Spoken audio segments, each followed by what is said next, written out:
కాబట్టి దానికి దానికి ఏ విధంగా సెటప్ చేశారు, ఆ, అది దానికి ముందంతా ఏం జరిగింది అనేది మనము తెలుసుకున్నాం. దాంట్లో కూడా కొంతవరకు మనం విన్నాము.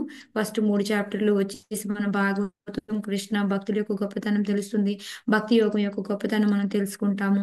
తర్వాత 4, 5, 6లో నారదుల వారి, వ్యాసదేవుల వారి యొక్క ఉమ్, ఏ విధంగా వాళ్ళు మాట్లాడుకున్న ఏ విధంగా వాళ్ళిద్దరి మధ్యలో సంభాషణ జరిగింది, ఆయన ఏ మూడ్తో ఏ మెడిటేషన్తో ఆయన రాశారు శ్రీమద్ భాగవతం అనేది మనకి సెవెంత్ దాంట్లో కూడా కొన్ని శ్లోకాలు తీసుకొని చెప్పారనమాట. సో ఆ తర్వాత మనకి ఎయిత్లో వచ్చేసి ఆయన భగవంతుడు ప్రయాణమై వెళ్ళబోతూ ఉంటే ఆ, మనకి ఫస్ట్ వచ్చేసి ఉత్తర ఆపుతుంది, తర్వాత వచ్చేసి కుంతి ఆపుతుంది. సో అది కూడా మనం తెలుసుకున్నాం. ఆ తర్వాత మళ్ళీ వెళ్ళబోతూ ఉంటే యుధిష్ఠిర మహారాజు ఆపుతారనమాట. యుధిష్ఠిర మహారాజు యొక్క బాధ ఏంటి అంటే, నా వల్ల ఎంతో మంది చనిపోయారు అనేసి ఆయన ఎంతో బాధపడుతూ ఉన్నాడనమాట.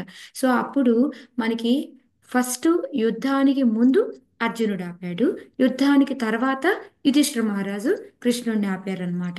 సో అయితే ఆ యుద్ధానికి ముందుది కూడా మనకి కొంచెం ఎక్స్ప్లెనేషన్ చెప్పారనమాట. దాంట్లో ఏంటి అంటే, అర్జునుడు ఎప్పుడైతే ఫైటింగ్ చేయడానికి వెళ్తాడు, యుద్ధం చేయడానికి వెళ్ళినప్పుడు యారో బాణంతో వదలబోయే టైంలో ఆయన ఆగిపోతాడు. సేనయోరు భయోరు మధ్య నన్ను నాతో యుద్ధం చేయడానికి ఎవరెవరు వచ్చారు, నేను చూడాలనుకుంటున్నాను, నన్ను కొంచెం అక్కడికి తీసుకెళ్ళు అంటే ఎంతో నమ్రతతో కృష్ణ తీసుకెళ్తాడనమాట. తీసుకెళ్లి వాళ్ళందరినీ చూసిన వెంటనే ఆయన ఏమైపోతాడు, నేను ఇంక యుద్ధం చేయలేను అని. దానికి 4 రకాల రీజన్స్ చెప్పడం, ఎందుకు చేయలేను అనేది. ఒకటి దయతోటి, ఒకటి ఆనందించాలి అంటే ఎవరూ లేకుండా ఎలాగా అనేసి, ఇంకోటి మా పాపం తగులుతుంది అనేది, నాలుగోది రాజ్యం మొత్తం నశించిపోతుంది. ఎందుకంటే వర్ణ సంకర పిల్లలు పుడతారు, దానివల్ల మొత్తం అంతా కూడా అతలాకుతలం అయిపోతుంది అనేసి, ఈ విధంగా మనకి 4 రకాల రీజన్స్ చెప్పాడు. సో ఇక్కడ ప్రభు ఏంటంటే ఒక మంచి పాయింట్ చెప్పారనమాట. మనకి ఏం చేయాలో తెలియని టైంలో ఏం చేయాలో మనకు తెలియాలంట.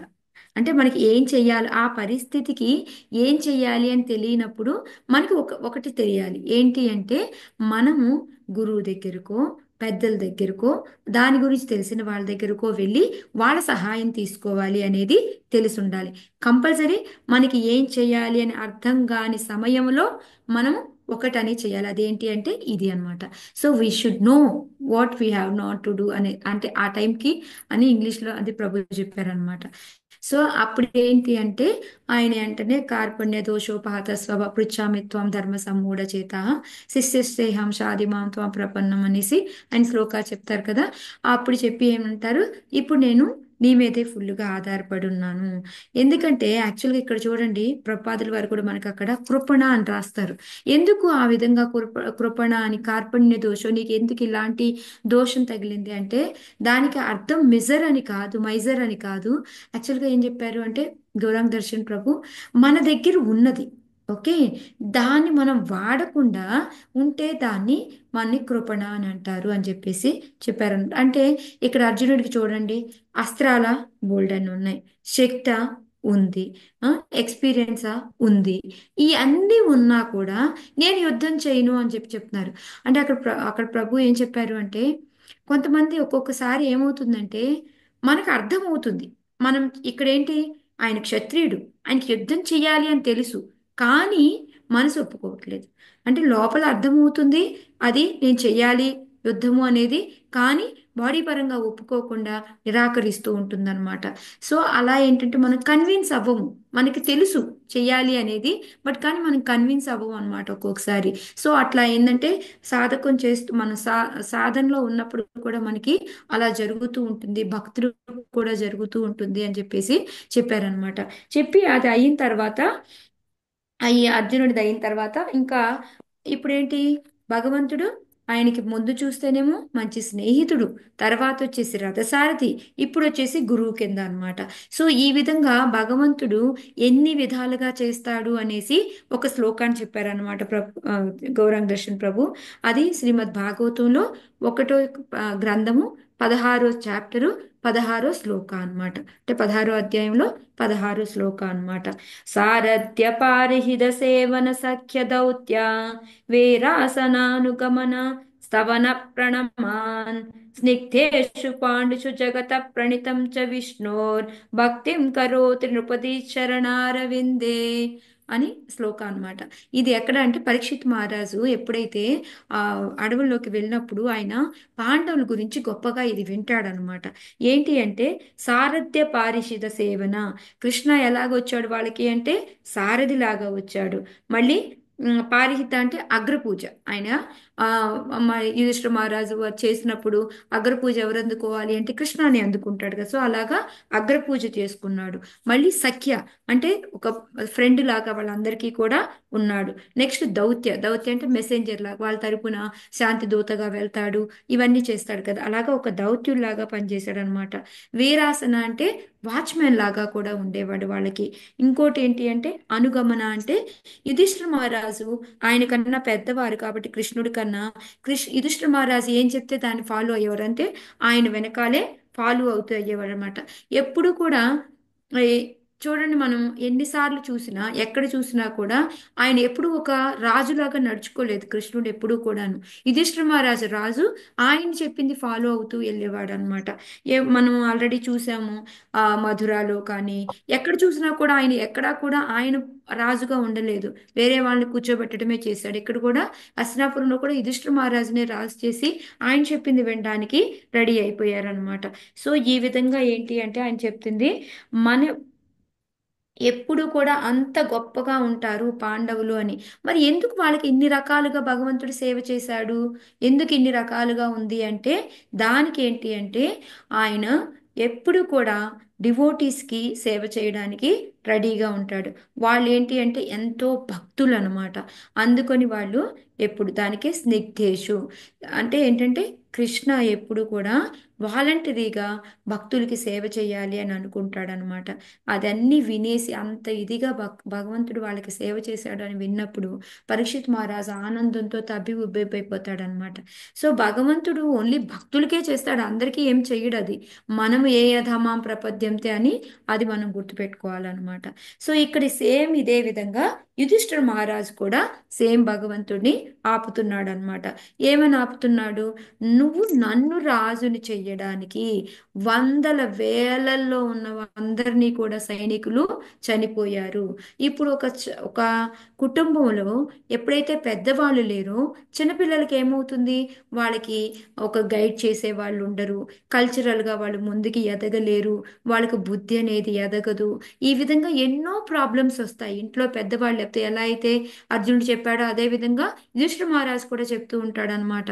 సో అందుకని ఈ విధంగా ఏంటంటే దీనంతటికీ కూడా ఎవరు కారణం? నేను. ఇదంతా ఎవరు? నా వల్లే జరిగింది.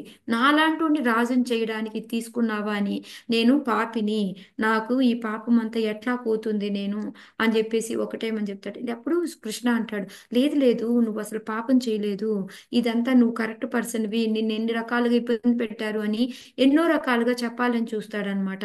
చూస్తే అప్పుడు యుధిష్ఠిర మహారాజు ఒక ఎగ్జాంపుల్ చెప్తాడనమాట. ఏంటి అంటే ఒక మట్టి కుండ ఉందనుకోండి, ఆ కుండలో మనము ఆ లిక్కర్ అనేది విస్కీ అది అంటుంది కదా, అవి పోసామనుకోండి, పోసి వాడిన తర్వాత ఏమవుతుంది, దాన్ని మళ్ళీ కుండను వాడగలమా మనం దేనికన్నా? వాడలేం మాతాజీ. ఎందుకంటారు? లిక్విడ్ వాసన అదంతా ఉంటది మాతాజీ వాసన అట్లా. బాగా పట్టేసి బాగా ఉంటుంది. పట్టేసి ఉంచుతుంది మాట. యా, పట్టేసి ఉంచుతుంది. సో నేను ఎన్ని ఎన్ని సముద్రాల్లో ఎన్ని నదుల్లో తీసుకెళ్లి దాన్ని ఎంత కడిగి తుడిచినప్పటికీ కూడా ఏమవుతుంది, దాని వాసన అది పోదు పోదు, ఆ మాతాజీ. లిక్కర్ వాసన అంత పట్టేసి ఉంటుంది అనమాట. అప్పుడు యుధిష్ఠిర మహారాజ్ చెప్తాడు, నేను ఎన్ని రకాల జపాలు చేసి ఎన్ని రకాల యాగాలు చేసి యజ్ఞాలు చేసినప్పటికీ కూడా నేను ఆ లిక్కర్ పాట్ లాగా దానిలాగా నేను, నా వాసన అనేది, నా పాపం అనేది పోనే పోదు అని చెప్పి చెప్తాడనమాట. అప్పుడు వచ్చేసి మనకి యాక్చువల్గా చెప్పండి, ఎవరైనా చంపడానికి కారణం మనమేనా? మన భగవద్గీతలో సెకండ్ చాప్టర్లో చూసామంటే 20స్లో ఉన్న జాయితే మ్రైతే వా కదా చెన్నాయం భూత్వా భవిత వానభూయ అజో నిత్య శాశ్వతం పురాణం అనేసి మనకి శ్లోకాస్ ఉన్నాయి. యాక్చువల్గా సెకండ్ చాప్టర్లో 11 నుంచి మొదలుపెట్టి 30 శ్లోకాల వరకు చూసామంటే అన్ని శ్లోకాల్లో ఏముంది? మనం ఆత్మని చంపలేము, మనం ఎవరిమి, మన వల్ల కాదు అనేదే కదా మనకుంది. 20 శ్లోకాలు మీ అందరికీ కనుక గుర్తుంది అంటే మనం ఏ మన మన ప్రమేయంతో ఆత్మ అనేది చనిపోదు అనేది ఉంది. మరి ఇంత తెలిసినప్పటికీ కూడా ఆయన ఇంకా కూడా ఆయన మీదే వేసుకుంటున్నాడు, లేదు నా వల్లనే అని చెప్పేసి. అయినప్పటికీ ఏంటంటే ఇక్కడ ఒక్కొక్కసారి ఏంటంటే భక్తులు కూడా కన్ఫ్యూజ్ అవుతూ ఉంటారు వాళ్ళు కూడా అని చెప్పేసి మనకి చెప్పారనమాట గౌరాంగ దర్శన్ ప్రభు.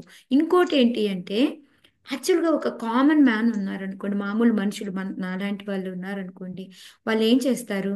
గొప్ప చేస్తేనేమో నేను అని నా మీద తీసుకుంటాము, తప్పైతే పక్కోళ్ళ మీదకి తోసేయడానికి ట్రై చేస్తాము. అంతేనా?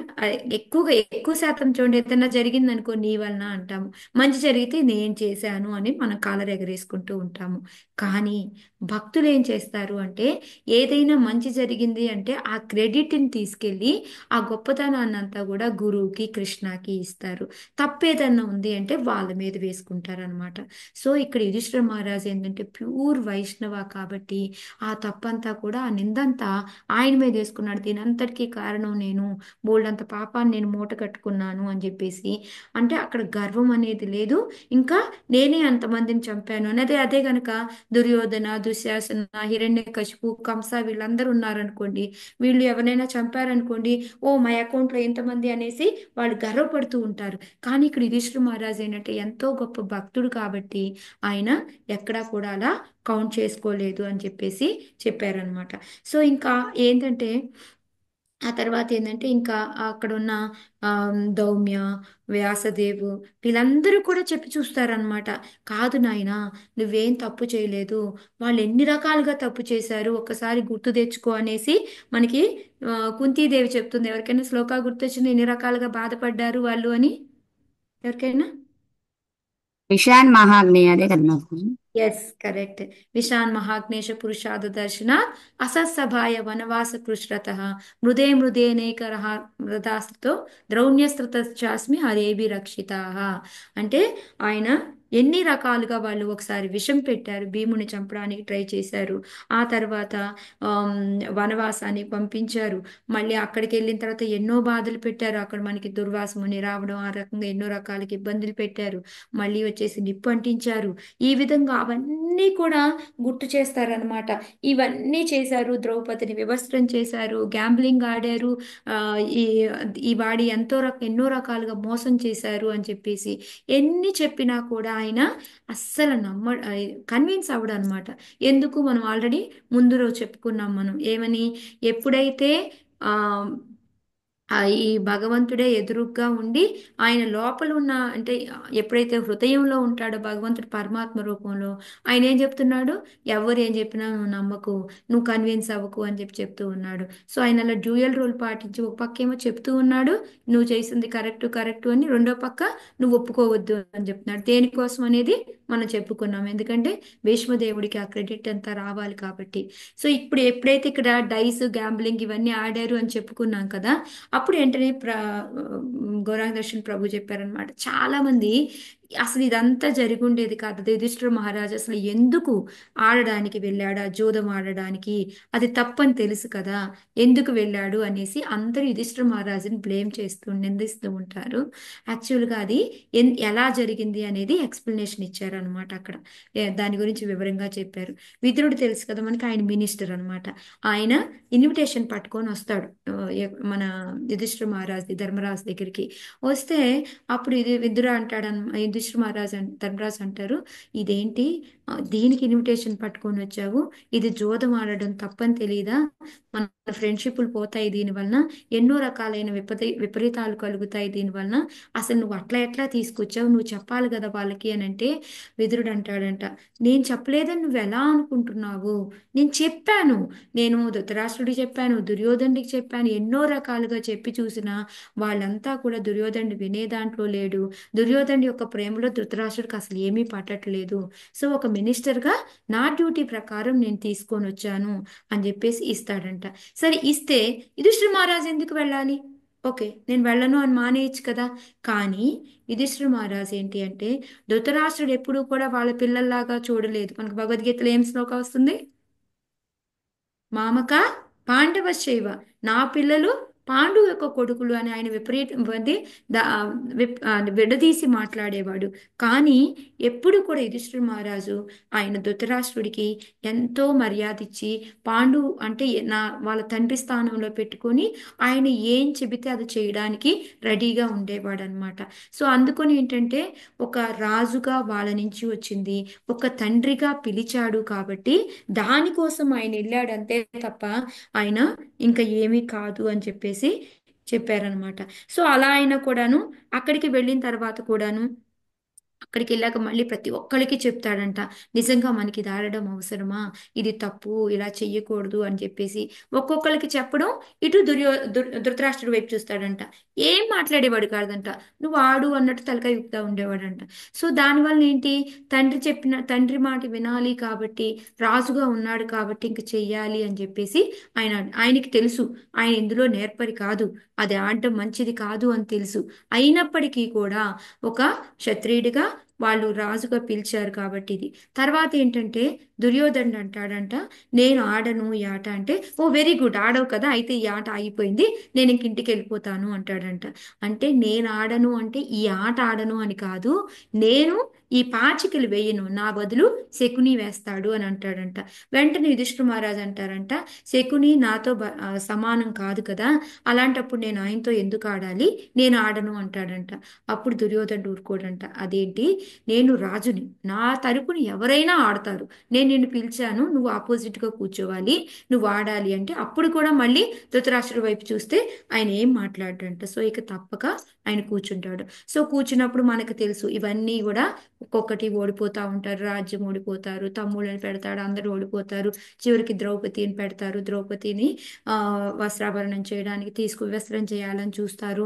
చూస్తే అక్కడ మళ్ళీ వచ్చి కృష్ణ వచ్చి బట్టలు ఇస్తాడు. ఇవన్నీ కూడా మనకు తెలుసు.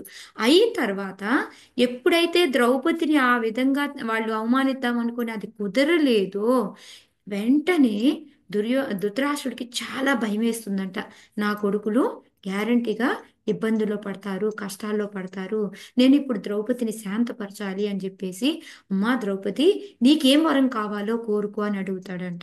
అడిగితే వెంటనే నాకు నా నా భర్తల్ని విడిపించండి, మా రాజ్యాన్ని మాకు ఇచ్చేయండి, మేము వెళ్ళిపోతాము అంటదంట.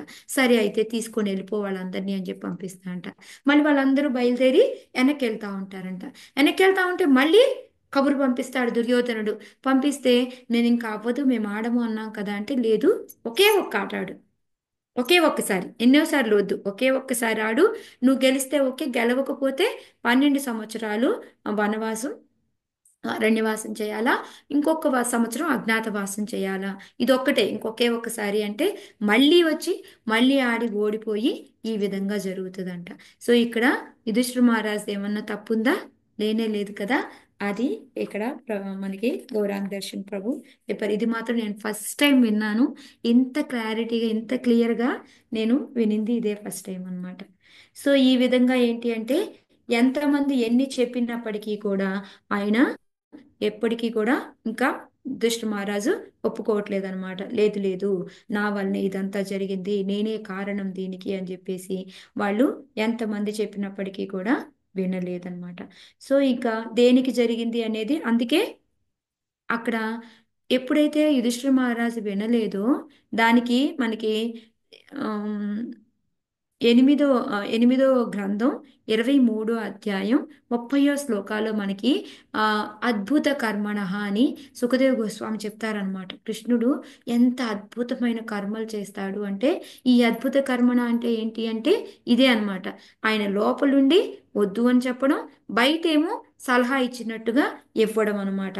సో ఈ విధంగా ఉన్నప్పుడు ఆయన ఇంకా నచ్చజెప్పి, సరే ఇలా కాదు, మనందరం కూడాను భీష్ముడి దగ్గరికి వెళ్దాము అని చెప్పేసి తీసుకెళ్తారు. సరే, భీష్ముడి దగ్గరికి భీష్ముడు అంటే మనందరికీ కూడా ఒక రకమైన ఇది వస్తుంది. ఎందుకు, ద్రౌపదికి ఆ వస్త్రాభరణం జరిగేటప్పుడు కానీ ఆయన ఏం మాట్లాడలేదు, దుర్యోధనుడి వైపు ఫైటింగ్ చేశాడు, ఇంకోటి అధర్మం వైపు నిల్చున్నాడు, ఇతనేమి మహాజన, ఇతనేమి వైష్ణవ, ఇతనేమి భక్తుడు అనేసి మనందరమే అనుకుంటూ ఉంటాం కదా. దీని గురించి మనం చెప్పుకుందాము అనేసి యాక్చువల్గా ఫస్ట్ రోజు క్లాస్ ఇక్కడతోటి ఆయన చెప్తారనమాట. అక్కడ వచ్చేసి మహాజనాలు ఎవరు అనేసి ఆ 12 మంది వాళ్ళ పేర్లు ఆ శ్లోకా చెప్పేసి అక్కడితోటి ఆపేస్తారనమాట. ఆపేసిన తర్వాత మళ్ళీ కొంచెం ఆ, ఆ, ఆ, ఈ డౌట్లు కొంతమందిని అడుగుతారు. ఫస్ట్ ఏం అడుగుతారంటే, రాంగ్ దర్శన్ ప్రభు మరి చెప్పారు కదా నేను క్వశ్చన్ ఆన్సర్స్ అడుగుతాను క్లాస్ అయిపోయినాక అని చెప్పారు కదా. సో దాంట్లో ఏంటంటే మనకి భాగవతం 7 రకాలుగా ఎలా ఉంటుంది అనేది, మళ్ళీ వచ్చేసి మనకి భాగవతం మన లైఫ్లో ఎలా ఉపయోగపడుతుంది అనేది, అలా కొన్ని కొన్ని పాయింట్స్ అడుగుతారనమాట. తర్వాత కొంతసేపు అయ్యాక టేక్ అవే అంటే మనకి ఇవాళ నేను కొంచెం ఇది కొత్తది విన్నాను, ఇది నేను గుర్తుపెట్టుకుంటాను లైఫ్లో అనేది, అట్లా ఏమైనా పాయింట్స్ ఉన్నాయి మీకు ఎవరికైనా ఏమైనా గుర్తుంటే 2 3 చెప్పండి మాతాజీ. నిన్నటి క్లాస్ చెప్తారా ఎవరన్నా? మీకు కూడా బ్రేక్. ఏం మాతాజీ ఎవరు మాట్లాడలేదు? ఇంకొకసారి హరే కృష్ణ మాతాజీ. హరే కృష్ణ మాతాజీ. చెప్పండి మాతాజీ. మాతాజీ హరే కృష్ణ మాతాజీ. చెప్పండి. వినపడలేదా వినపడలేదు రవిశేషి మాతాజీ. మాతాజీ? ఇప్పుడు వినిపిస్తుందా మాతాజీ? వినిపిస్తుంది. నాకు ఆ 7 పాయింట్స్ బాగా నచ్చింది మాతాజీ. నేను దాన్ని వరుసగా గుర్తుపెట్టుకో ట్రై చేస్తున్నాను. 3 4 గుర్తుంటున్నాయి, మళ్ళీ మధ్యలో మర్చిపోతున్నాను మాతాజీ. అంటే బంధు బంధువు బంధువుగా సంగీన సాయం చేస్తుంది, అలాగే గురు ఎప్పుడు మన గురువుగా, అలాగే దాన్ని మనం మహాధన. పాటిస్తూ ఉండడం వల్ల దీనికి మనకి ధనం ఎంతో వస్తుంది. మహాధన అండ్ ఇంకేంటి ఇంకా ఇప్పుడే 3 అంటున్నాను ఉన్నాయి. మాతాజీ, మర్చిపోయాను. ధన ఆనందం ఇస్తుంది. అది లాస్ట్ది మహాదానంలో అది last. లాస్ట్ మాతాజీ. మహా ఆనంద భౌతిక లాస్ట్. భౌతిక అలాగే అదృష్టం. Correct. అనస్కార.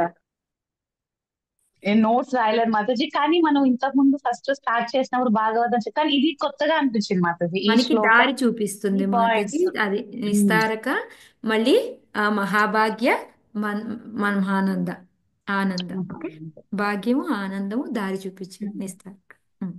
మళ్ళీ అలాగే ఒకసారి ఇప్పుడు చెప్పండి మాతాజీ నేను. ఓకే మాతాజీ ఏం మాతాజీ? ఒకసారి అన్ని చెప్పరా, నేను రాసుకుంటాను. నేను నాకు స్టార్టింగ్ లో లేదు, నేను సారీ. ఎవరైనా చెప్తారా మాతాజీ? మాతాజీ మద్బంధు మస్థాన రాసుకునివ్వండి ఒక్క నిమిషం. మన్నిస్తారక. మాతాజీ నేను రాయలా మాతాజీ, నేను గుర్తు పెట్టుకో చెప్పేస్తున్నాను. వచ్చినానమ్మా, మీ అంత తెలివితేటలు లేవు నాకు నోట్స్ గుర్తుపెట్టుకోవడానికి. రాయలేదు, నిజంగా రాయలేదు మాతాజీ. నేను మళ్ళీ ఇవాళ అవును, నేను విన్నాను మీరు రాసుకుంటాను, చెప్పిన చెప్పండి 7 మెల్లిగా. పాయింట్స్. ఓకే మాతాజీ నేను చెప్తానులే. ఓకే బంధువుగాను, ఓకే తోడుగా అంటే కంపానియన్ అంటే మనకి తోడుగాను, ఓకే గురువుగాను, మహాధనం లాగాను, నిస్తారక అంటే మనకి మార్గదర్శనం చూపించే దానిలాగాను, భాగ్యంగా, ఆనందంగా.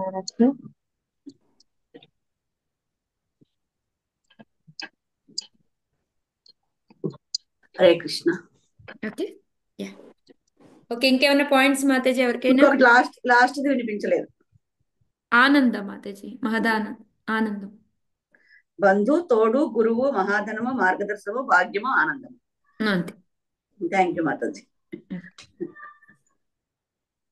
నాకు ఇప్పుడు మీరు చెప్పింది అర్జునుడు ధర్మరాజు ఆ కథ ఇది వరకు వెళ్ళలేదన్నారు చూడండి మీరు. అలాగా అది ఇది వరకు ఎక్కడ వెళ్ళలేదు, అది కొత్తగానే అనిపించింది. ఎందుకంటే అంత వివరంగా ఆయన ఎందుకు ఆడాడు అని అనుకుంటాం. తర్వాత ఏమో ఒకటే పాయింట్ ఏంటంటే రాజు కాబట్టి దాన్ని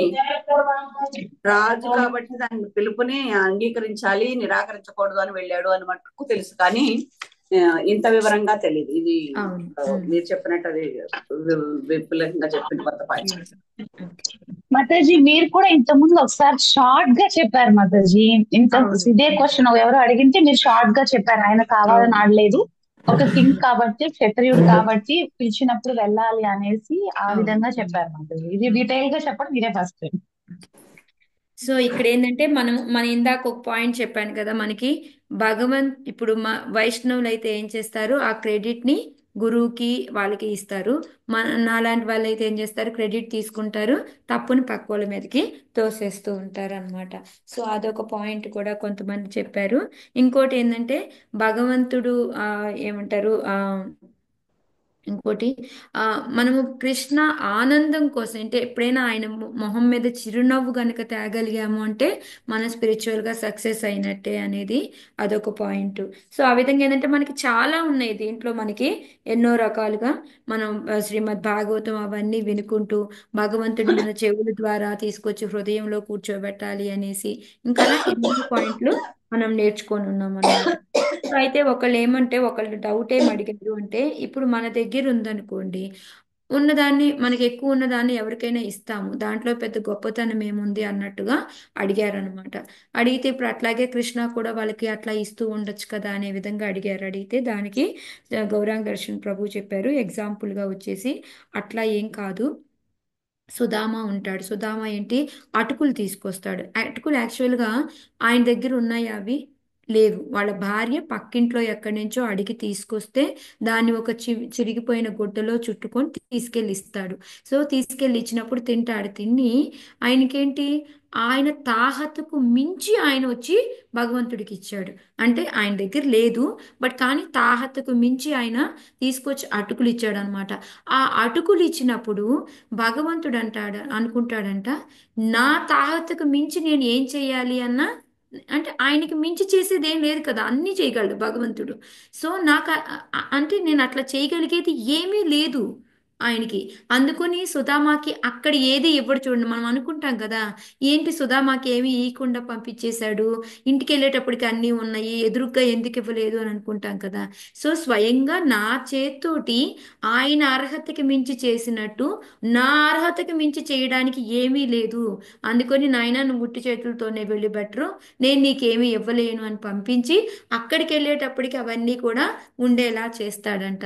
సో అది నాకు అది చాలా బాగా నచ్చింది ఆ పాయింట్. సో మనం అనుకుంటాం భగవంతుడి దగ్గర ఉన్నారు ఇస్తారు, అలా కాదు, భగవంతుడు కూడా ఇంత ఆలోచిస్తాడు ఇది అని చెప్పేసి, అది మనం ఏ విధంగా చేస్తామో దానికి తగ్గట్టే భగవంతుడు కూడా ఇస్తాడు అని చెప్పేసి చెప్పారనమాట. నెక్స్ట్ వచ్చేసి అంత అంటే ఎప్పుడు కూడా భగవంతుడు అంత నమ్రతగా అంత ఇదిగా ఉంటూ ఉంటాడు అనమాట, అది చెప్పారు. సారీ సారీ, ఒకసారి చెప్పరా ఆ పాయింట్ ప్లీజ్.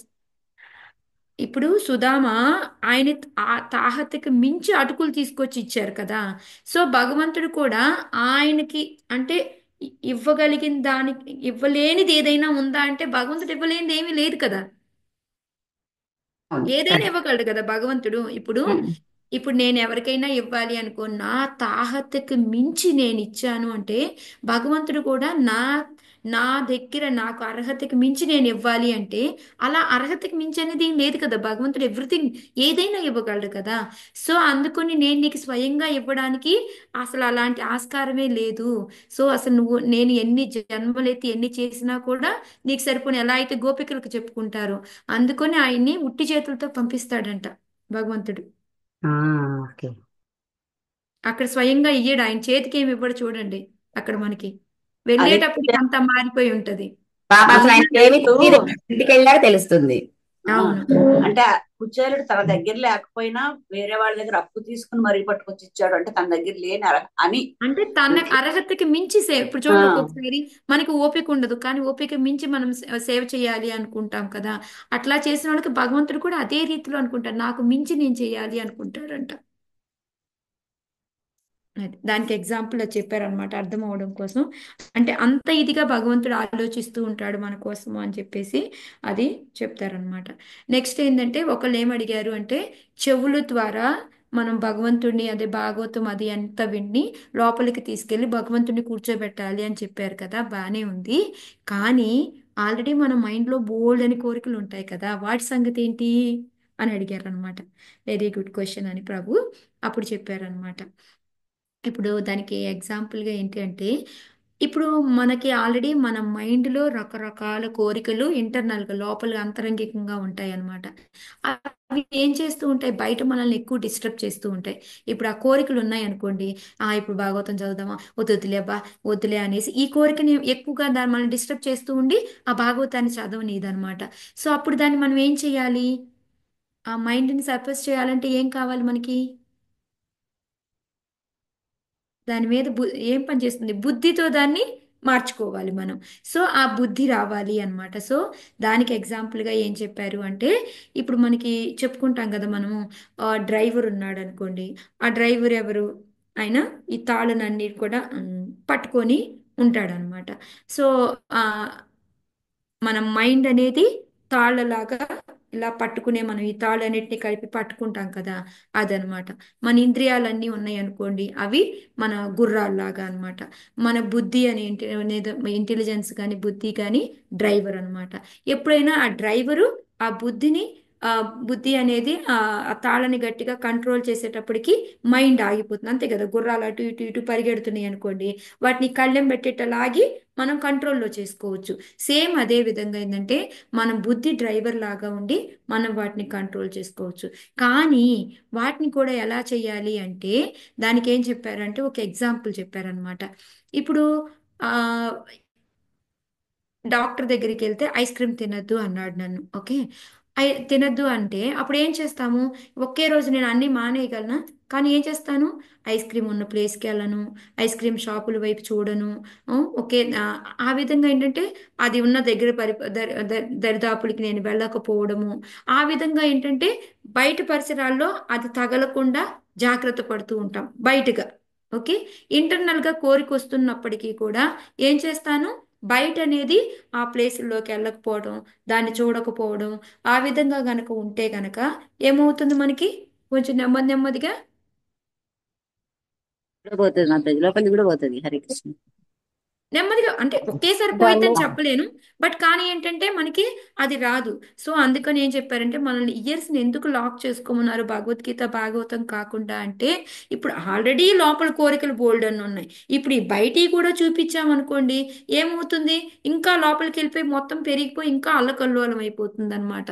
సో అందుకని ఏం చెప్పారు అంటే, ఈ శ్రీమద్ భాగవతం భగవద్గీత వింటూ మనం అవుట్ సైడ్ గానేమో మన ఇంద్రియాలని నిర్బంధంలో పెట్టుకొని, అంటే వాటిని చూడకుండా వాటి వైపుకి వెళ్లకుండా అటు అలాగని మనం నియంత్రించుకోవాలి. ఇంటర్నల్ గా లోపల ఏంటి అంటే ఈ భగవద్గీత భాగవతం ద్వారా మనం నేర్చుకొని ఆ బుద్ధితోటి వాటిని కంట్రోల్ చేసుకోవాలి. సో ఆ విధంగా మనం రెండుగా మనం పని చేయాలి. అందుకని ఏంటంటే ఆ ఇంటర్నల్ గా ఉన్న కోరికల్ని ఈ విధంగా మనం బయట ఇందుకు ఇయర్స్ ని లాక్ చేయమని చెప్పాను అని చెప్పేసి చెప్పారనమాట. సో ఎక్స్టర్నల్ గా, ఇంటర్నల్ గా. సో ఇప్పుడు ఈ బుద్ధిని మనము బాగా షార్పెన్ చేసుకోవాలి అంటే ఏం చేయాలి? సేమ్ మనం నిన్నట్లాగా భగవద్గీత భాగవతం వినాలి. అది కూడా ఎప్పుడు? అసోసియేషన్లో వినాలి. ఎందుకంటే చూడండి, ఇప్పుడు మనం ఒక్కళ్ళు ఉన్నాం అనుకోండి, అప్పుడు మనకి ఆ ఈ కోరికలు, మన మైండ్లో ఉన్న కోరికలు ఎక్కువగా మనల్ని ఇబ్బంది పెడుతూ ఉంటాయి. అదే మనం ఏ గుడికో లేకపోతే ఫ్రెండ్స్ తోటో దేనికన్నా వెళ్ళామనుకోండి, ఏమవుతుంది? మనకి ఆ కోరికలు బయటకు వచ్చి మనల్ని సతాయిస్తాయా? లేదు. లేదు మాత. 10 మందిలో ఉన్నప్పుడు లేదు. ఆ టైంలో ఏమవుతుంది మనకి? ఆటోమేటిక్ గా మనం వేరే పనుల్లోనూ మాటల్లోనూ ఉంటాం కాబట్టి అసలు ఆ తలంపే రాదు. 4 గంటలు ఎలా అయిపోయింది అని అనుకుంటాం. అదే ఇంట్లో మనం ఒక అరగంట ఉంటేనే మనకి తొయ్యనే తొయ్యదు. మనకి ఏదో ఒక బోరు కొడుతుందనో, అది చూద్దామనో ఇది చూద్దామనో ఏదో అవుతూ ఉంటుంది. సో ఈ విధంగా ఏంటంటే అసోసియేషన్ లో ఉంటూ భగవద్గీత భాగవతం చదువుకుంటూ భక్తి చేసుకుంటూ పోతే మనకి ఆ బుద్ధి అనేది పెరుగుతుంది. ఆ బుద్ధి పెరుగుతూ పోతే ఆ మైండ్లో ఉన్న కోరికలన్నీ కంట్రోల్ చేస్తాము. బయటగా ఏంటి అంటే వాటి వైపు ఎక్కువగా వెళ్ళకుండా, ఇప్పుడు తాగేవాడు ఉన్నాడు అనుకోండి, వాడు ఎప్పుడు అదే ఆలోచనలో ఉంటాడు. సో ఇంకా వాడికి ఏమన్నా షాప్ ముందుకు వెళ్ళాడు అనుకోండి, ఇంకా అసలు ఆగగలడా? ఆగలేడు కదా. సో అట్లీస్ట్ షాప్ ముందుకు వెళ్ళలేదు అనుకోండి, కోరికలు వస్తున్నా వాటిని ఆపుకొని అసోసియేషన్లో ఎవరితోనో ఉండి వేరే ఆటలు పాటలు ఏదైనా చేస్తూ ఉంటే మర్చిపోతాడు. సో ఆ విధంగా ఈ విధంగా కంట్రోల్ చేసుకోవాలి అనేసి మనకి చెప్పారనమాట.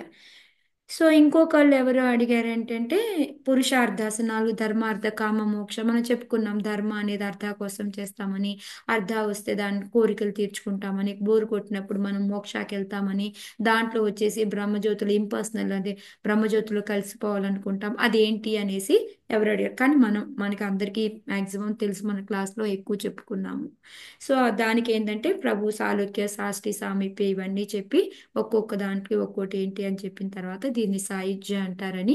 సాయుజ్య అంటే ఏమీ లేదు, భగవంతుడి యొక్క దేహపు కాంతి, ఆ కాంతిలో లీనమైపోతారు, అక్కడ చేయడానికి పని ఏమీ ఉండదు అనేసి చెప్పి, భక్తులు ఎవరు కూడాను ఈ మిగతా 4 కూడా కోరుకోరు. సాయుజ్య అసలు సమస్య లేదు, నీ మిగతా 4 కూడా కోరుకోరు. మీకు అర్థమైందా అని చెప్పేసి అది చెప్పారనమాట.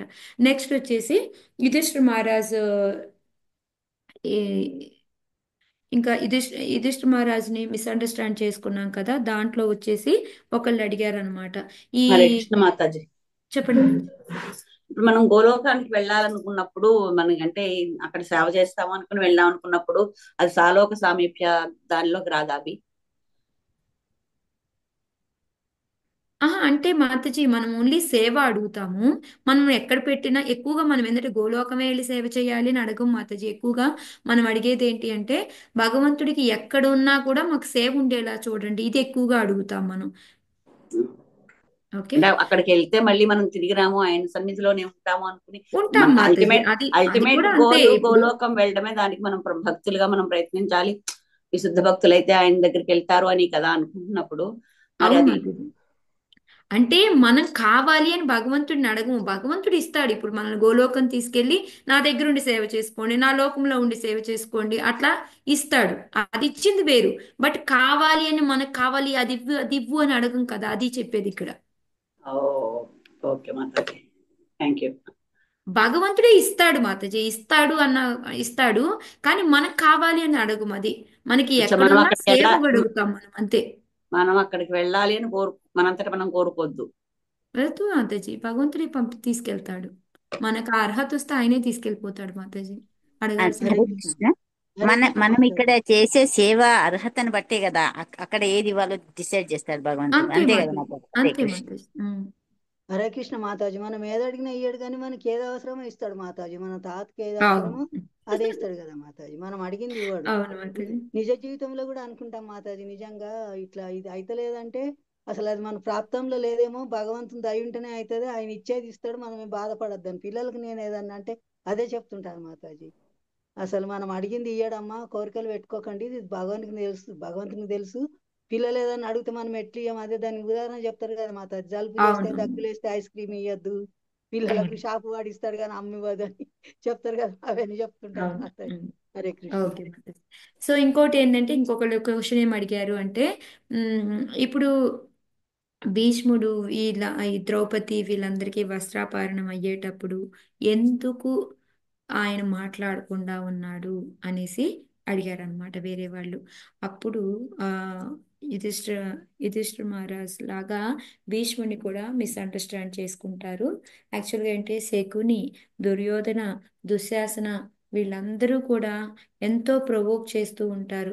అయినప్పటికీ కూడా ఆ టైంలో ఎందుకు భీష్ముడు ఏమీ మాట్లాడలేదు అంటే ఒకే ఒక్క సెంటెన్స్తో చెప్పారనమాట. ప్రభు ఏం చెప్పారు అంటే మనము కృష్ణాని అర్థం చేసుకోలేము. ఎందుకు అంటే ఇంకా తర్వాత మనకి రెండో రోజు మళ్ళీ ఇంకా విపులంగా చెప్పారు. ఇప్పుడు జస్ట్ ఏం చెప్పారు అంటే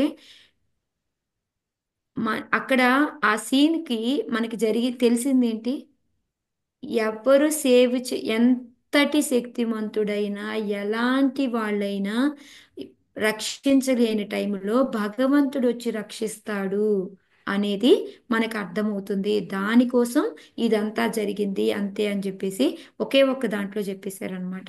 మనం అనుకుంటాము అంటే మనకు అర్థమయ్యేది ఏంటంటే ఒక వైష్ణవ ప్రకారం ఆచార్యులుగా వాళ్ళందరూ తెలుసుకునేది ఏంటి అంటే ఎటువంటి పరిస్థితుల్లో ఎంతటి శక్తిమంతుడైనా ఎంత ధనవంతుడైనా ఎలాంటి వాడైనా వచ్చి సహాయం రక్షించినా రక్షించకపోయినా భగవంతుడు తప్పకుండా వచ్చి రక్షిస్తాడు అనే ఒకే ఒక్క లెసన్ నేర్చుకోవడానికి ఈ సీన్ అంతా జరిగింది అని చెప్పి చెప్పారనమాట.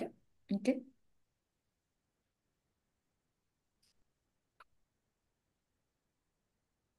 Okay Mataji. So Mataji next day Mataji Hare Krishna Mataji. Kunti prayers లో కూడా ఇదే చెప్పారు కదా. ఉత్తర కూడా అక్కడ అంతమంది మహామహులు ఉన్నప్పటికీ కూడా కృష్ణ భగవాన్ అవును, దగ్గరికి వెళ్ళి అవును. నీవే దిక్కు స్వామి, నేను చనిపోయినా పర్వాలేదు, నా పుత్రుని రక్షించు దేవా అని అడిగింది అని నేను చెప్పుకున్నాం కదా మాతాజీ, అది అవును.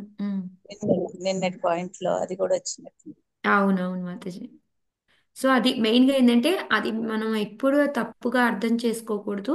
అది ఎందుకు అంటే మెయిన్ ఈ లెసన్ నేర్చుకోవడానికి మనందరికీ కూడా ఎట్టి పరిస్థితుల్లో ఎవరు కాపాడినా కాపాడకపోయినా భగవంతుడు వచ్చి కాపాడుతాడు అని నిరూపించడానికి అని ఈ సీన్ జరిగింది అని చెప్పి చెప్పారనమాట.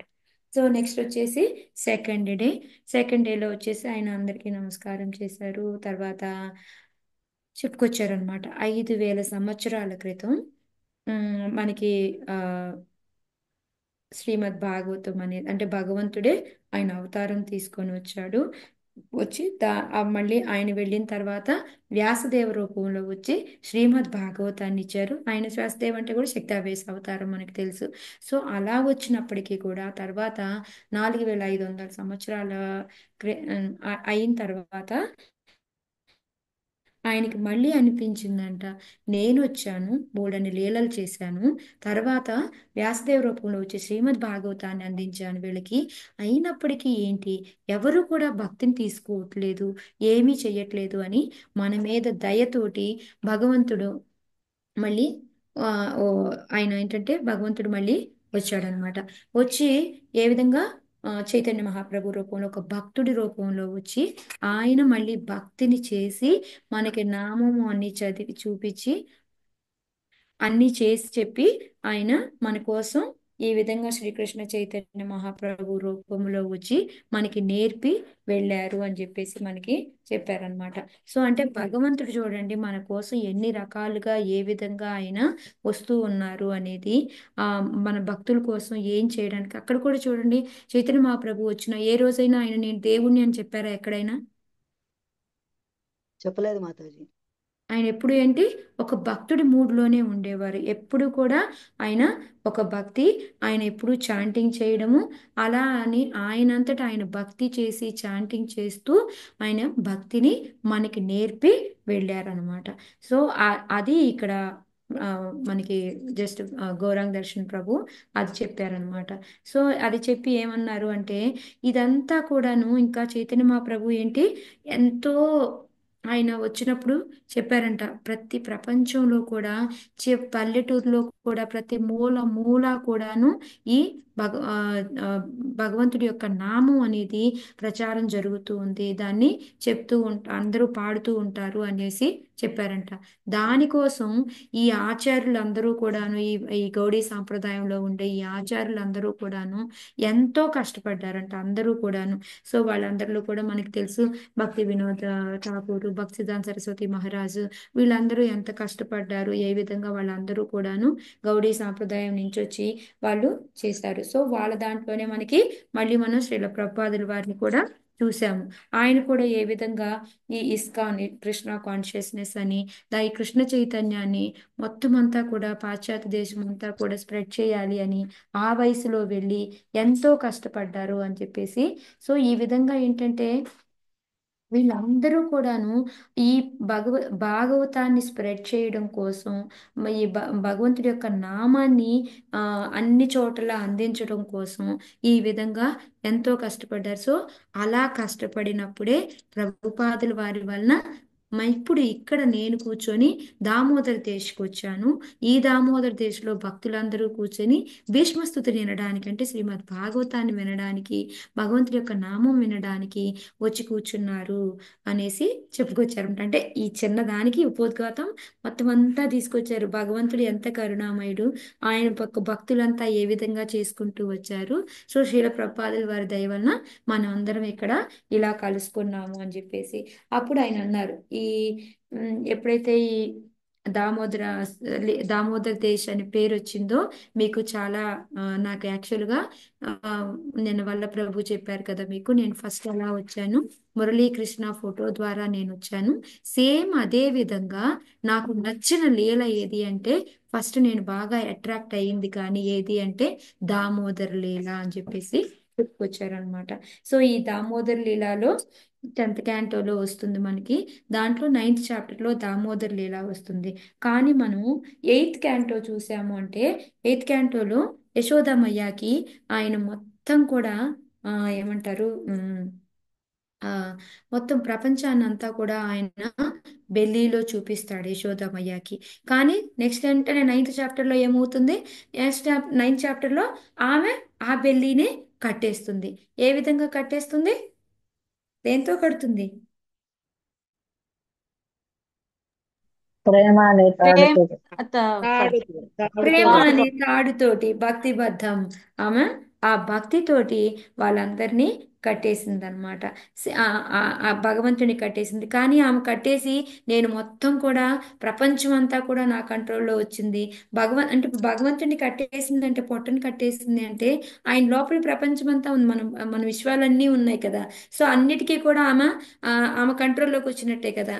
కానీ అలా ఎప్పుడన్నా అనుకుందా ఆమె, యశోదమ్మయ్య? లేదు లేదు మరి. అసలు అనుకోలేదు ఎప్పుడు మాతాజీ. అనుకోలేదు. నేను ఎప్పుడు ఓన్లీ తల్లినే అని అనుకుందనమాట. సో అప్పుడు ఆయన ప్రభు ఏం చెప్పారంటే భక్తులు ఎప్పుడు కూడా అలా ఆలోచించరు. ఎప్పుడు ఏంటంటే భగవంతుడి యొక్క గొప్పతనాన్నే గుర్తు తెచ్చుకుంటారు. వాళ్ళు కూడా భగవంతుడికే ఇంపార్టెంట్ ఇవ్వాలి అని అనుకుంటారు. భగవంతుడికే పేరు ప్రతిష్టలు రావాలి అని అనుకుంటారు అని చెప్పేసి చెప్పారనమాట. సో అలాగా ఇక్కడ కూడా భీష్మదేవ్ ఏంటి అంటే ఆ ఇప్పుడు మనం ఇందాకంతా మనం స్టోరీలో చెప్పుకున్నాం కదా. ఆ, ద్రౌపది వస్త్రాభరణం అయినా కూడా ఇవన్నీ అని చెప్పేసి చెప్పుకున్నాం కదా. సో అలా భీష్ముడు కూడా ఏంటి అంటే ఎక్కువగా భగవంతుడికే ఇంపార్టెంట్ ఇవ్వాలి అనేసి ఇలా ఏం జరిగినా కూడా ఆయన ఏవి మాట్లాడకపోవడము, అధర్మం వైపు ఉండడము, ఇవన్నీ చేశారు అని చెప్పేసి చెప్పారనమాట. సో ఇంకోటి ఏంటంటే ఇప్పుడు యుధిష్ఠిర మహారాజుని తీసుకెళ్లారు. ఓకే. ఎక్కడ భీష్ముడి దగ్గరికి. భీష్ముడి కండిషన్ ఎలా ఉంది అప్పుడు? రాంపసయ్య మీద ఉంటుంది. అంపసాయి మీద పడుకున్నాడు. అంపశయ్య మీద ఉన్నారు. బాడీని ఏమైనా మూవ్ చేయగలిగే పరిస్థితిలో ఉన్నారా? లేదు. లేదు బాడీ అనేది కదలనే కదలదు. ఆయనకి పనిచేసే ఒకే ఒక్క అవయవం ఏంటి? నోరు. నోరు నోరు నోరు ఒక్కటే. నోరు తప్ప ఆయన బాడీలో ఏమీ పనిచేయదు. కానీ అలాంటి ఆయనకి కూడా క్రెడిట్ ఇవ్వాలి అనేసి భగవంతుడు ఆలోచిస్తూ ఉన్నాడు అనమాట. సో ఈ విధంగా ఏంటి అంటే అక్కడ మళ్ళీ కూడా ఈ ఫస్ట్ మనం నిన్న ఎక్కడ ఆగిపోయాము అని చెప్పేసి మళ్ళీ చెప్పుకొచ్చారనమాట. ఇంకోటి ఏంటంటే భీష్ముడి యొక్క గొప్పతనం తెలియజేయడానికి ఇంకోటి అక్కడ ఎవరెవరు వచ్చారు? భీష్ముడు అంపశయ్య మీద ఉన్నప్పుడు యుధిష్ఠిర మహారాజు వీళ్ళందరూ వచ్చారు కదా. ఇంకా ఎవరెవరు వచ్చారు? ఋషులు మునులు అందరూ. సాధువు సంతులు అందరూ వచ్చారు మాతాజీ. బ్రహ్మర్షులు, దేవర్షులు, రాజర్షులు, మునులు, వీళ్ళందరూ పరశురాము, జమదగ్ని అందరూ వచ్చారు. వీళ్ళందరూ వచ్చి అందరూ బ్రాహ్మణులు, మళ్ళీ మునులు, వాళ్ళ యొక్క శిష్యులు, వాళ్ళందరూ కూడా వచ్చారు. ఎందుకు వచ్చారంటారు వాళ్ళందరూ? కృష్ణుడు కూడా వచ్చాడు. కృష్ణుడు భగవంతుడు కూడా వస్తాడు ఇప్పుడు కదా. మీరు ఆ ఫోటో చూశారు అంటే కృష్ణుడు కూడా వింటూ ఉంటాడు ఓ పక్కన నుంచొని. అంటే ఆయన భగవంతుడు వచ్చాడు కదా. గొప్ప భక్తుడు భగవంతుడిని కాబట్టి ఆయన చూడడానికి చూసేకి వచ్చారు మాతాజీ. ఏంటేంటి ఉషామాతజీ ఒకసారి? అంటే భీష్మ పితామహుడు అంత గొప్ప భక్తుడు, కృష్ణ భక్తుడు కాబట్టి ఆయన చూసేకి వచ్చారని నేను అనుకుంటున్నాను మాతాజీ. ఎస్ హరే కృష్ణ. మాతాజీ, కరెక్ట్. అంటే ఆ భీష్ముడు ఎంత కాకపోతే అంత వీళ్ళందరూ కూడా వచ్చారు అనేది ఒక పాయింట్ మాతాజీ. నెక్స్ట్ ఏంటంటే మనకి 8th చాప్టర్లో చెప్పినట్టు యుధిష్ఠిర మహారాజు చాలా గిల్టీగా ఉన్నాడు. అందరి సైనికులు ఇది అయిపోయారని ఆయన రెస్పాన్సిబుల్ అనేసి ఈ ఫ్యామిలీస్ అంతా కూడా నా వలన ఇబ్బంది పడుతున్నారు అనేసి అప్పుడు మిగతా వాళ్ళందరూ చెప్పడం, వ్యాసదేవుడు వారు కూడా ట్రై చేస్తారు, ఆయన చెప్పినా వినడు. మనం అద్భుత కర్మణ అని దాని గురించి చెప్పుకున్నాము. ఇవన్నీ కూడా మళ్ళీ ఒకసారి గుర్తు చేశారనమాట. సో ఇంకోటి మనం అద్భుత కర్మణ అంటే ఏంటి అనేది నిన్న చెప్పుకున్నాం కదా. ఎవరికైనా గుర్తుందా ఎందుకు అద్భుత కర్మణ అన్నాము?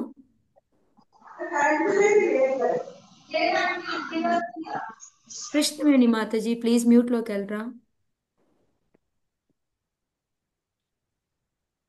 అద్భుత కర్మణ అని ఎందుకు అన్నాము అంటే ఎప్పుడైతే కృష్ణుడు ఎదురుగా నచ్చజెప్పినట్టే చేస్తూ ఉన్నాడు, కానీ లోపల నుంచి భీష్ముడికి క్రెడిట్ ఇవ్వాలి అని చెప్పేసి భీష్మదేవికి ఆయన ఏం చేస్తూ ఉన్నాడు, లోపల నుంచి నువ్వు నమ్మద్దు, నువ్వు నమ్మద్దు, దీనికి అంగీకరించొద్దు, అంగీకరించొద్దు అని అంటే నేను కన్విన్స్ అవ్వలేదు అని ఇంకా అదే బాధలో ఉండేలాగా చేశాడనమాట.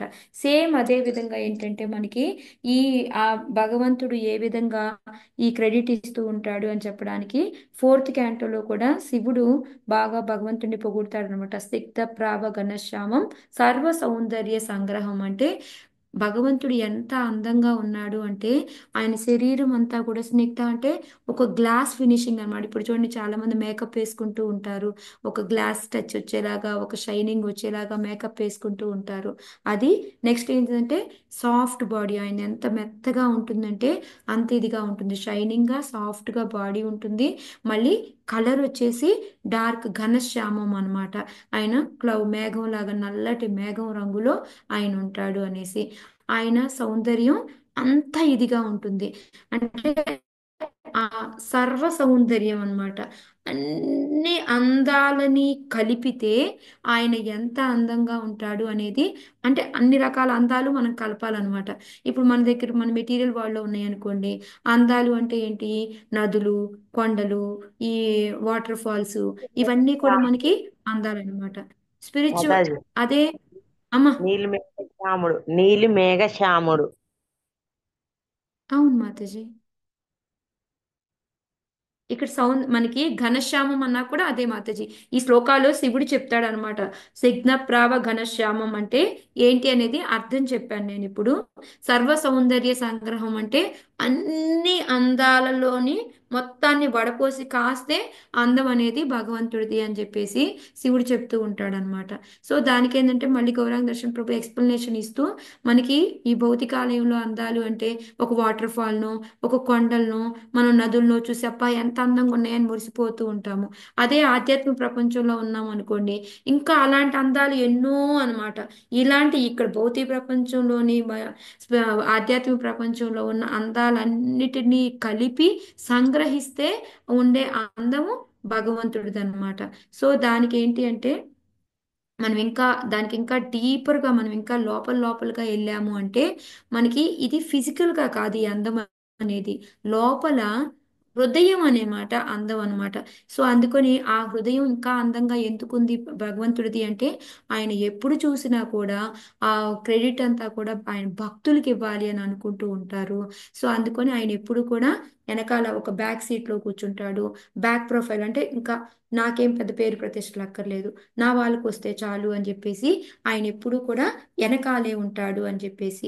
ఇంకోటి చూడండి, కురుక్షేత్రాన్ని కూడా మొత్తం ఆయనే చేశాడు. యాక్చువల్గా చెప్పాలంటే పాండవుల్ని కాపాడింది. కానీ ఇప్పుడు అర్జునుడికి అంత పేరు వచ్చింది, అంతమందిని పెద్ద పెద్ద యుద్ధ వీరులను అందరినీ చంపాడు అని.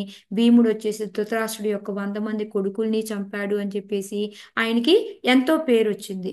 కానీ యాక్చువల్గా ఇదంతా కూడా ఒక్క నిమిషంలో భగవంతుడు చేయగలడు. కానీ అక్కడ ఏంటంటే నా భక్తులకి పేరు రావాలి అనేసి ఆయన వెనకాల ఉండిపోయాడు అనమాట. ఇంకా ఏంటంటే ఏ రోజు కూడా ఆయన ఒక రాజులాగా ఉండాలి, నేనే పాలించాలి అనుకోలేదు. హస్తినాపురంలో యుధిష్ఠిర మహారాజుకి చెల్లిపోయాడు. తర్వాత మధురాలో కంసాన్ని చంపిన తర్వాత ఉగ్రసేనాకి ఇచ్చాడు. ఆ తర్వాత ద్వారకాధీశ అని పేరైతే ఆయనకు ఉంది, కానీ ద్వారకలో కూడా ఆయన ఏమన్నా రాజుగా ఉన్నాడా ఎప్పుడైనా? ఎవరిని కూర్చోబెట్టాడు అక్కడ కూడా? ఉగ్రసేన్ని కూర్చోబెడతాడు. పెట్టి ఆయనకి ఎప్పుడు కూడా రిపోర్టింగ్ ఇస్తూ ఉంటాడు అనమాట. సో ఈ విధంగా ఎప్పుడు కూడా ఒక భక్తుడికి సేవకుడిగా ఉండి చేయడానికే ఎక్కువగా ఇష్టపడుతూ ఉంటారు. సో ఆ సౌందర్యం ఏంటి అంటే ఆయన హృదయంలో ఈ లక్షణం వల్లనే అది సర్వ సౌందర్య సంగ్రహం అనేసి చెప్పారనమాట. ఇంకోటి ఏంటంటే ఒకసారి ప్రభుపాద పర్పోట్లో చెప్తారనమాట. ఇది చూడండి, కృష్ణుడు వచ్చేసి అగాసుర, భౌమాసుర, వ్యోమాసుర, వీళ్ళందరినీ కేసి ఇలాగ అంటే పూతన, కాళీ ఇదంటే మనకు ఆల్రెడీ తెలుసు. గోరంగదర్శన్ ప్రభు ఏం చెప్పారంటే ఇప్పుడు మనము ఈ కృష్ణకి రాకుండా, ఇస్కాన్కి రాకుండా, మనం ఈ కృష్ణ బుక్ అనేది చదవకుండా ఉంటే మనకి ముందు ఈ వ్యోమాసుర, భౌమాసుర వీళ్ళ పేర్లన్నీ తెలుసా మనకి? మీకు ఎవరికైనా తెలుసా? నాకైతే తెలియదు. మీకు యా ఎవరికైనా మాధవి, అస్సలు తెలీదు, అస్సలు ఇవన్నీ తెలుసండి. తెలీదు. కానీ దుర్యోధన, దుశ్శాసన, ధృతరాష్ట్ర, ఇవి కర్ణ, ఇవి తెలుసా లేదా మనకి? తెలుసు తెలుసు తెలుసు మాతాజీ. తెలుసు తెలుసు. మాధవికి, అయితే తెలుసు. ఈ వ్యోమాసుర, భౌమాసుర, గౌరంగ దర్శన్ ప్రభు కూడా అది చెప్పారు. నాకైతే ముందు వీళ్ళు ద్రోణ వీళ్ళందరూ తెలుసు, కర్ణ వీళ్ళందరూ తెలుసు నాకు, దుర్యోధన, ధృతరాష్ట్రుడు వీళ్ళందరూ. కానీ పోతన తెలుసు, కాళీ తెలుసు, ఎందుకంటే అది ఫేమస్ కాబట్టి. కానీ ఈ భౌమాసుర, వ్యోమాసుర, తృణాసుర, జటాసు వీళ్ళందరూ కూడా నాకు ఎవరు కూడా తెలియదు. ఇందులోకి వచ్చిన తర్వాత ఇవన్నీ కృష్ణా బుక్ చదివిన తర్వాత తెలుసుకున్నవే. కానీ వాళ్ళందరినీ అంత ఈజీగా చంపాడు భగవంతుడు. కృష్ణ చిన్న పిల్లవాడు, ఏదైనా ఆయుధం ఉందా ఆయనకి? లేదు మాతాజీ. ఆయుధం లేకుండానే చంపాడు. కృష్ణ మాతాజీ మీరు వెంటనే మ్యూట్ లోకి వెళ్ళండి మళ్ళీ. సో ఈ ఆయుధం లేకుండానే చంపేశాడనమాట. అలాగా అక్కడ చూడండి, యాక్చువల్గా దుర్యోధనులు వీళ్ళందరికన్నా కూడా ఈ వ్యోమాసుర భౌమాసుర వీళ్ళందరూ చాలా పవర్ఫుల్ అన్నమాట. అయినా సరే వీళ్ళందరినీ చంపి ఆయుధం లేకుండా, కానీ ఎక్కడ ఈయనకి పెద్ద నేము ఫేము రాలేదు. కానీ శక్తి తక్కువగా ఉన్న, పెద్ద అంత కాకపోయినా ధృతరాష్ట్రుడు దుర్యోధనుడు వీళ్ళందరినీ చంపితే అర్జునుడు భీముడు వీళ్ళందరికీ ఎంత పేరు ప్రఖ్యాతులు వచ్చినాయి, అవునా కాదా? అవును మాతాజీ. అవును మాతాజీ. పేరు సో భగవంతుడు ఎలా అంటే ఆయన వెనక్కి పెట్టుకుంటాడు ఎంత పెద్ద పనులు చేసినప్పటికీ కూడా. ఇంకా మనకి తెలుసు కంస, తృణ ఈ మనకి కువలయ పీడ వీళ్ళందరూ ఎంతెంత శక్తిమంతులు, వీళ్ళందరినీ చంపారు. అయినా కూడా ఏ రోజు వాళ్ళు పెద్ద పేరు ప్రఖ్యాతులు తెచ్చుకోవాలి, మా నేమ్ ఫేమ్ రావాలి అని అనుకోలేదు. కానీ ఎప్పుడు కూడా భక్తులకి రావాలనే కోరుకుంటారు అనేసి. ఇంకో ఎగ్జాంపుల్ ఏం చెప్పారంటే గౌరాంగ్ దర్శన్ ప్రభు, భగవద్గీత ఉంది, మనకి 700 శ్లోకాలు ఉన్నాయి. 700 శ్లోకాల్లో కూడా కృష్ణ చెప్పింది ఒక 574 ఎన్నో శ్లోకాలు ఉన్నాయి. వాటిల్లో కూడా ఎక్కువగా మనకి తత్వం అనేదే చెప్పారు. ఎక్కడన్నా కొన్ని శ్లోకాల్లో ఆయన గురించి ఆయన గొప్పగా చెప్పుకున్నారు. అహం సర్వస్య ప్రభువు మత్త సర్వ ప్రవర్తతమని, మత్త పరతరాన్ని కించిదస్తే నా మీదే అన్ని ఆధారపడి ఉన్నాయని, ఆ విధంగా ఎన్నో చాలా తక్కువ శ్లోకాలు. సో ప్రభు ఏం చెప్పారంటే ఇక్కడ, ఓకే, భగవద్గీతలో ఎక్కడెక్కడ భగవంతుడు ఆయన గురించి గొప్పగా చెప్పుకున్నాడు అవి మీ అందరికి రేపు హోంవర్క్ కావాలంటే చూసుకోండి, దాన్ని కౌంట్ చేసుకోండి రండి అని చెప్పి. కానీ మన అందరికీ కూడా తెలుసు ఎక్కడ చాలా చాలా తక్కువ శ్లోకాలు, 575లో మేబీ ఒక 20-30 శ్లోకాలు ఉంటాయి ఏమో, నాకు తెలియదు ఎగ్జాక్ట్గా. అలాగా. సో అదే భక్తులు భగవంతుని పొగుడుతూ ఉంటే ఎన్ని శ్లోకాలు వచ్చినాయి శ్రీమద్ భాగవతంలో? 18,000 శ్లోకాలు కదా మాతాజీ. 18,000 శ్లోకాలు. సో ఆ విధంగా 18,000 శ్లోకాలు. సో ఈ విధంగా ఏంటంటే భగవంతుడు ఎప్పుడు కూడా ఆయన గురించి ఆయన పొగొట్టుకోవడం కానీ, ఆయన గురించి ఆయనకి పేరు రావాలి అని కానీ ఎప్పుడు కోరుకోడు. ఎప్పుడు కూడా భక్తులకి ఇవ్వాలనే కోరుకుంటాడు. ఇంకోటి, బకాసురాన్ని చంపింది అంటే మనకి మామూలుగా ఇండియాలో కామన్ గా ఎవరని చెప్తారు పేరు? బకాసురుని చంపింది భీముడు అని చెప్తాడు మాతాజీ. భీముడు అని చెప్తారు, కానీ యాక్చువల్ గా చంపింది ఎవరు? కృష్ణ కృష్ణుడు చంపుతాడు యాక్చువల్ గా బకాసురుడిని.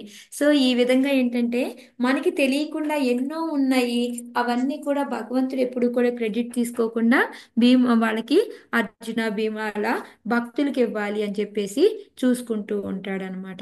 సో ఈ మాతాజీ పాయింట్ అదెలా మాతాజీ? ఆ బకాసురుణ్ణి కృష్ణుడు ఎలా చంపాడు? భీముడు కదా వెళ్ళింది భోజనం తీసుకొని. ఇది మళ్ళీ మనం తర్వాత చెప్పుకుందామా మాతాజీ, కంటిన్యూటీ అయ్యాక. సరే సరే. యా. సో ఈ విధంగా ఏంటంటే ఇవి చెప్పుకుంటూ వచ్చారనమాట. సో ఇది చెప్పిన తర్వాత ఇంకా ఆ భగవంతుడి గురించి చెప్తూ ఉన్నారనమాట. ఈ ఆ, మనకి బ్యాక్గ్రౌండ్ 9th చాప్టర్లో ఇదంతా కూడా అంటే భగవంతుడు ఏ విధంగా భక్తులకి గొప్పతనం తెలియాలి అనేసి ఆయన ఎలా తక్కువగా చేసుకుంటాడు, అందుకొని యుధిష్ఠిర మహారాజు నమ్మకుండా కన్విన్స్ అవ్వకుండా ఇప్పుడు ఆయన్ని తీసుకొని వెళ్ళడం వరకు కూడా చెప్పారనమాట. అక్కడ ఇంకొక శ్లోక చెప్పారు. శ్రీనారాయణ పుండరీకనైన శ్రీరామ సీతాపతి గోవిందాచ్యుత నందనందన ముకుందానంద దామోదర విష్ణు రాఘవ వాసుదేవ నృహరే దేవేంద్ర చూడామణి సంసారార్ణవ కర్ణధారకే హరే శ్రీకృష్ణ తుభ్యం నమః అనేసి, ఇది ఇందులోతో కూడా నాకు తెలియదు మాతాజీ ఈ శ్లోక కూడాను. నేను ఎక్కడ ఎంత సెర్చ్ చేసినా నాకు దొరకలేదు ఈ శ్లోక ఎక్కడ ఎందులోది అని.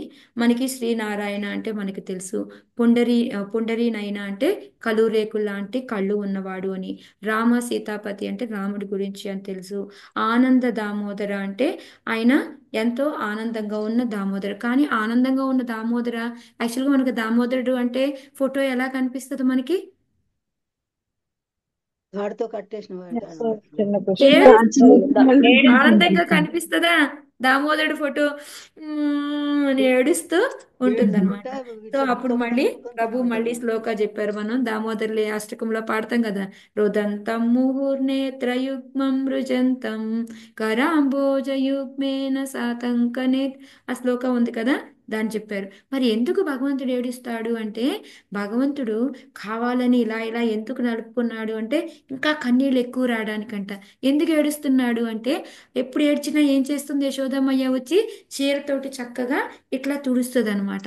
అందుకొని ఇంకా ఇంకా నీళ్ళు ఇంకా ఇంకా ఎక్కువ వస్తాయని నలుపుకొని నలుపుకొని ఏడ్చేవాడంట. కానీ ఆ రోజు యశోదమ్మయ్య ఏంటి, వెరీ స్ట్రిక్ట్.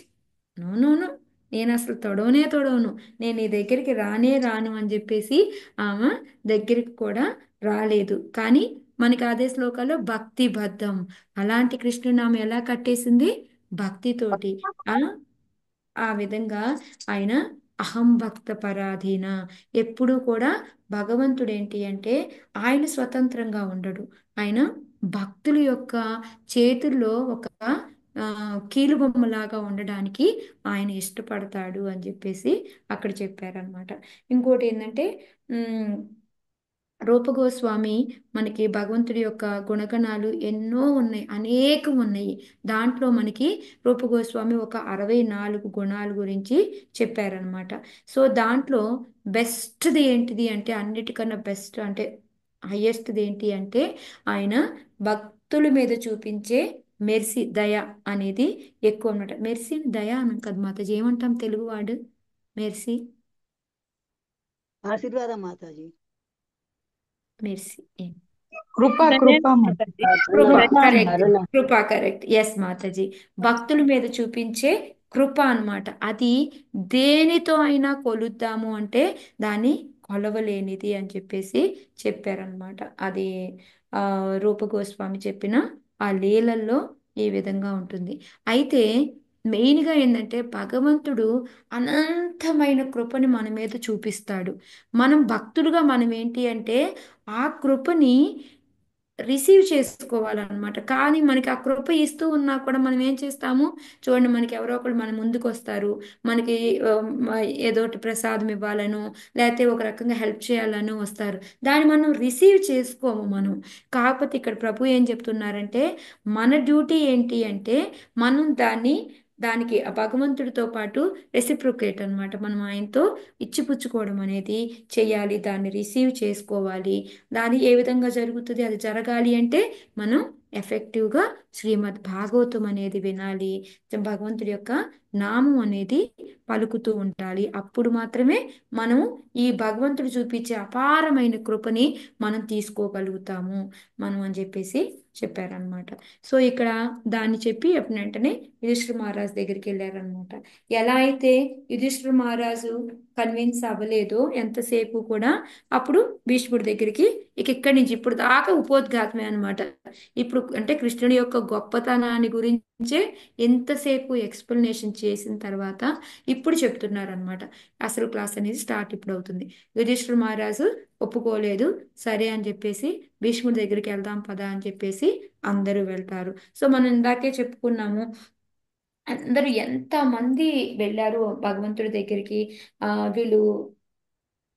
వీళ్ళందరూ వెళ్ళినప్పుడు వీళ్ళందరికీ ఎవరికైనా కూడా ఇన్విటేషన్ ఉందా?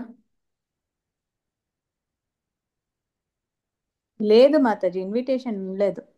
మరి ఎందుకు వెళ్ళారంటారు వీళ్ళందరూ? ఎక్కడ భీష్మ పితామహని చూసేకి మాతాజీ. అవును. భగవంతుని చూడండి. 3:30. ఓకే మాతాజీ, సరే ఇవాళ రేపటి నుంచి స్టార్ట్ చేద్దాంలే మాతాజీ, ఎందుకంటే ఆల్రెడీ టైం నేను చూసుకోలేదు. ఓకే, రేపటి నుంచి. ప్రభు చాలా శ్లోకాస్ నెక్టర్ ఆఫ్ డివోషన్స్ నుంచి కోట్ చేశారు మాతాజీ. అవును, సో స్క్రీన్ పక్కన ఉన్నాం కదా, మేము చూసాం ముకుందమాల. అది తర్వాత అమ్మా, ఈ రోజు ఎక్కువగా ముకుందమాల నుంచి చేశారు. సెకండ్ డే కదా, సెకండ్ డే రోజు ముకుందమాల. అవునవును. ఓకే, ఇంకా రేపటి నుంచి మామూలుగా క్లాస్ స్టార్ట్ చేసుకుందాం మాతాజీ. సో ఇప్పటి వరకు ఉపోద్ఘాతం అయింది కదా, దీని తర్వాత ఇంకా 1.5 hour క్లాస్ ఉంది. 2.5 hour క్లాస్లో నేను 1 hour క్లాస్ చెప్పాను. సో మాక్సిమం మండే రోజు సెకండ్ డే ఫుల్ది కంప్లీట్ చేస్తాను నేను. ఓకే, హరే కృష్ణ. హరే కృష్ణ మాతాజీ. చిన్న డౌట్.